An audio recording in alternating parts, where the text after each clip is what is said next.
இந்த தெய்வத்தை நன்றாக அறிந்து கொண்டால், இந்த ஆண்டவராக இயேசு கிறிஸ்துவை சரியா புரிந்து கொண்டால், என்னை எதற்காக சிருஷ்டித்தான்றதை நீங்க சரியாய் இந்த அறிகிற அறிவு, தேவன் அறிகிற அறிவு நமக்குள்ள வந்துச்சுன்னா என்ன நடக்கும் என்பதை குறித்து பார்க்கப்படும் போது மக்களை நம்ம என்ன செய்வோம்னா சேர்த்துக் கொள்வோம். குடும்பத்தில் உள்ளவர்களை இவர்கள் யாரோ என்று ஒதுக்கப்பட மாட்டோம். மாறாக எல்லாரும் நம்ம என்ன செய்வோம்னா சேர்த்துக் கொள்வோம். உண்மையா சொல்லுகிறேன், கடவுளை நீங்க அறிஞ்சிட்டீங்கன்னா அந்த தெளிவு நமக்குள்ள வந்துடும். யாரை ஏற்றுக்கொள்ளணும், யாரை ஏற்றுக்கொள்ளக்கூடாது. ஆமென். யாரை நாம் ஆதரிக்கப்பட வேண்டும், யார் ஆதரிக்க கூடாது என்று சொல்ல அந்த அறிவு எப்ப தருவார் அப்படின்னு சொன்னா, இந்த அறிவு, தேவன் அறிகிற அறிவு நமக்குள்ள வந்துச்சுன்னா எங்க செலவு செய்யணும், எப்படி செலவு செய்யறத தேவன் நமக்கு நிச்சயமாய் தருவார். நாம சொல்லுங்களேன், நிச்சயமா தேவன் நமக்கு தருவார். கர்த்தரை ஸ்தோத்திரம். இந்த அப்போஸ்தலனாகிய பவுல் விசேஷமாக தேவாலயத்தில் பிரசங்கித்த போது அநேக கிரேக்கர்கள் ஏற்றுக்கொண்டாங்க.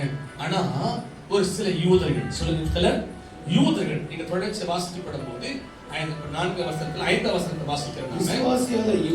விசுவாசியாத யூதர்கள் வைராக்கியம் கொண்டு, நல்ல கவனிங்க, கடவுளை ஏற்றுக்கொள்ளாத இந்த ஆண்டவராக இயேசு கிறிஸ்துவை அறிகிற அறிவு ஒரு மனுஷனுக்குள்ள இல்லைன்னு சொன்னா அவங்களுக்குள்ள உலக வைரகம் நிறைய இருக்கும்.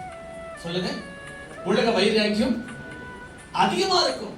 கடவுளை ஏற்றுக்கொள்ளாத எந்த மனுஷனும், தேவன் அறிகிற அறிவு ஒரு மனுஷனுக்குள்ள இல்லைன்னு சொன்னா அவனுக்குள்ள வைராக்கியம் இருக்கும். என்ன வைராக்கியம்? உலகத்துக்குரிய வைராக்கியம். நான் பிடிச்ச முயலுக்கு 3 கால் தான், 4 கால் கிடையாது. ஒரே வைராக்கியம், ஒரே வைராக்கியத்தில் நிற்பார்கள். அங்க சொல்லுங்களேன், ஏன் அவங்க சரியா தேவனை அறியாத நிமித்தமாக வைரகம் நிற்பார். எதன் வைரகம் காட்டுவார்கள்? உலக பிரகாரமான வைரகத்தை காண்பித்து கொடுப்பார்கள். இன்றைக்கு நீங்களும் நானும் எதுக்கு வைரகத்தை பாராட்ட வேண்டுமோ அவர்களுக்கு வைரகத்தை பாராட்டப்பட வேண்டும். உலகத்தாரை போல நாம் வைரகம் பாராட்டோம்னா இன்னும் தேவன் அறிகிற அறிவு நமக்குள்ள இல்லை.